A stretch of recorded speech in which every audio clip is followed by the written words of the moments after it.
This video is sponsored by Squarespace. More about them at the end of this recipe. Can you cook an amazing brisket in 3 hours? Well, I sure did. Look, we all know that big briskets and low and slow and stay up all night used to be the thing. And I know, some cooks still really enjoy doing it that way. That's okay too. But come on friends, we've got AI, we've got Chat GPT now. Well, maybe not in barbecue yet, but I did cook a hot and fast brisket in 3 hours. And you know what? It was incredible. Of course, it wasn't an 18-pounder either. This was a little 7-pound choice brisket I picked up mainly to do one more test with my official APC Brisket Rub, which is now available online and in stores. But mainly, I got this brisket because we hadn't cooked and enjoyed one in a while, and I thought this would be the best brisket to cook for dinner in a short period of time. I figured 4 hours, but man, it was done in 3 instead, and oh my goodness, it was good. For this cook, I'm using the Hasty Bake Roughneck barrel smoker and some lump charcoal with a little bit of post oak and mesquite chunks for South Texas flavor. I love the set it and forget it of this particular cooker, and that's why I chose it for this cook. And who said you can't cook meat side down on a direct cooker? Let me tell y'all, this brisket was wow. The results were super impressive, and y'all definitely want to stick around and check it out. Now let's get fired up and cook us a 3-hour brisket.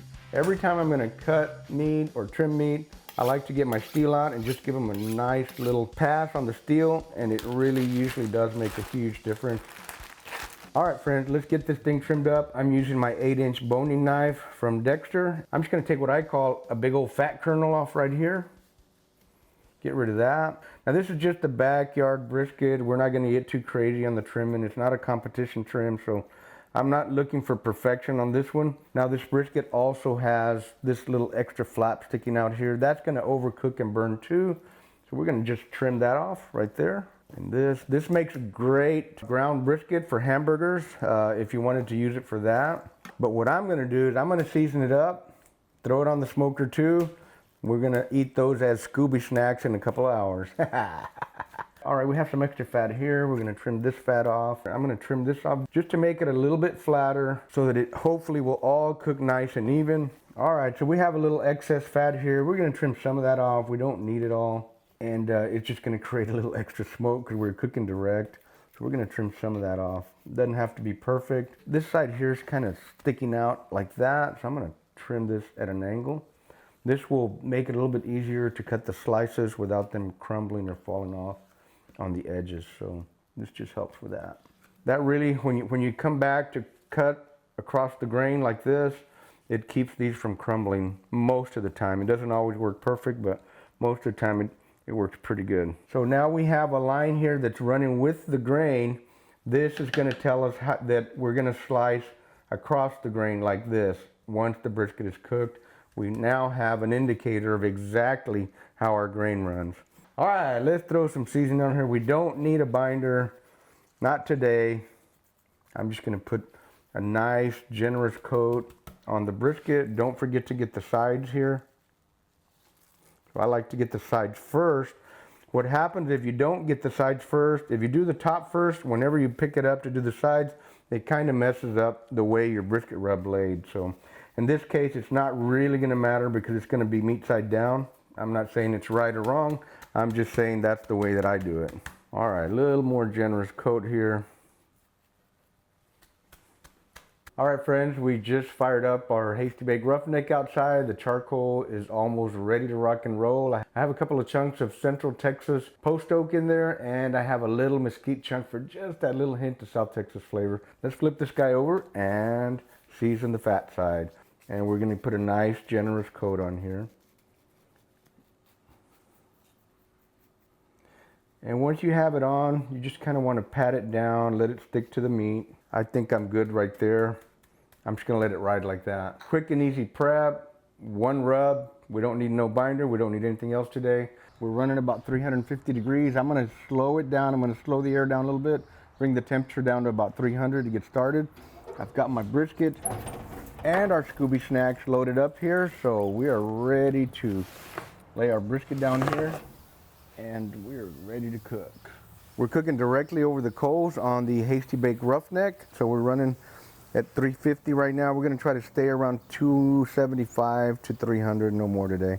All right, we'll be back a little bit later. Stay tuned. We're starting to get a little bit of color here. and we're running about 250 degrees. I'm gonna crank it up just a hair, try to get back up around 275, and that's where we wanna be. I also came out a little while ago and wrapped those other little small Scooby snack pieces, so we'll be eating those shortly. All right, friends, we're rocking still at 275, 280 right now. It's been 3 hours.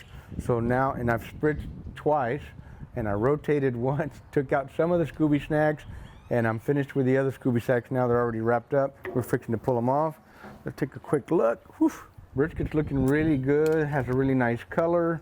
It's very small, as I mentioned at the beginning, so I am gonna check temperature right now, right about the middle. Look at that, we're already at 192 degrees. Oh man, I thought it'd be about a 4-hour cook, but this brisket is done. I'm fixing to pull the whole thing. I'm gonna wrap it up, stick it in the Cambro, and let it rest for a while. I am kind of blown away that it's done so quick. And it's tender, I mean, it's soft. 207. So I didn't even get much bark because it cooked so darn quick. I'm gonna go get some foil, wrap it up, and just stick it in the Cambro and let it rest for about 2 hours, and then we're gonna slice it up and see what it looks like. It's gonna be an early dinner, way earlier than I expected. All right, my friends, we have our little brisket here, our little 7-pound brisket, ready to go. It's been resting for 2.5 hours. It literally cooked in 3 hours. I wrapped it, let it sit on the smoker for just another 15, 20 minutes, just to kind of get everything kind of settled. I lowered the temperature on the smoker, pulled it out, stuck it in the Cambro, and it's still sitting at 144 degrees there. So we're gonna go ahead and unwrap it and give it a slice and give it a taste. And mainly today, we just wanted to eat some brisket for dinner, and at the same time, do another little run with our APC Brisket Rub. Remember, this is how the grain runs right here. So we're gonna cut across the grain like this. Bark actually looks pretty nice after it rested a while. A little soft, you can see the bark is soft. The brisket is pretty done. Let's just see what it looks like, man. Again, this was a choice brisket, about 7 pounds. Let's go ahead and start slicing on here to just taste it and see what it tastes like.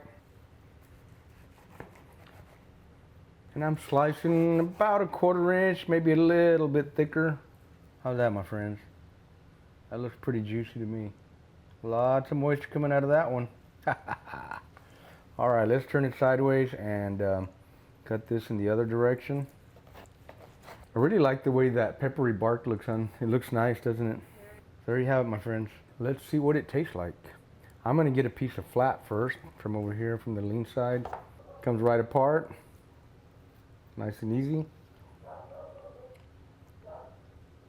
Very good. Oh yeah. That brisket rub has all the good stuff in it. Got a nice little peppery kick. Very good. Just a little choice brisket. 7-pounder. Just the right amount of salt. Has a nice peppery kick. A little bit of garlic, a little bit of onion, and cayenne. Very, very mild amount of cayenne. I'm gonna say that's a damn good brisket for a 3-hour brisket. 3 hours. Of course, it was small. The bark looks good. The flavor is super good, super delicious. It's just a good, super Texas-style flavor. A lot of people think that salt and pepper is all the Texas barbecue restaurants use. Not true. Pretty much all your Texas barbecue restaurants don't just use salt and pepper. Mine is not just salt and pepper. This brisket rub has salt, pepper, garlic, a little onion, a little bit of cayenne, and some other really good savory ingredients. This has been my competition brisket rub for many years. Helped us win a lot of first place brisket calls. All right, friends, so we're gonna wrap this up because the brisket's still warm and hot. I'm gonna make me a little barbecue sandwich with a little barbecue sauce too, and some pickles. So we hope you enjoyed this video. If you're interested in our brisket rub and the WOW and the OG, it's pitmaster.us. If you wanna get into our barbecue classes, it's pitmasterclass.us. Y'all remember to keep the smoke light. Make it work. Boom! Boom. See how they're doing? Because they're small, you can tell here, they're already getting nice and cooked. They've got plenty of smoke. You can see how that thing's sizzling really right there. Ooh, baby, that should be good. That's gonna be dang good. All right, we'll be back later. Thanks again to this video sponsor, Squarespace. Squarespace is an all-in-one platform to create your own website, build your brand, host your e-commerce, and so much more. With Squarespace scheduling, your availability is easily visible for your audience and clients, so you can seamlessly schedule and organize reservations, appointments, and classes with your members. This saves so much time and creates a great experience for your audience. You can also stand out beyond the noise by using Squarespace's SEO tools. Every Squarespace site and store comes with an easy-to-use suite of features and useful guides to bring your brand or business better search results. And if you're just getting your business off the ground, then Squarespace has the tools you need, including e-commerce templates, inventory management, a simple checkout process, and secure payments. Whatever you sell, Squarespace can help make your products look the best online. So head to squarespace.com for a free trial, and when y'all are ready to launch, go to squarespace.com/ArnieText to save 10% off your first purchase of a website or domain.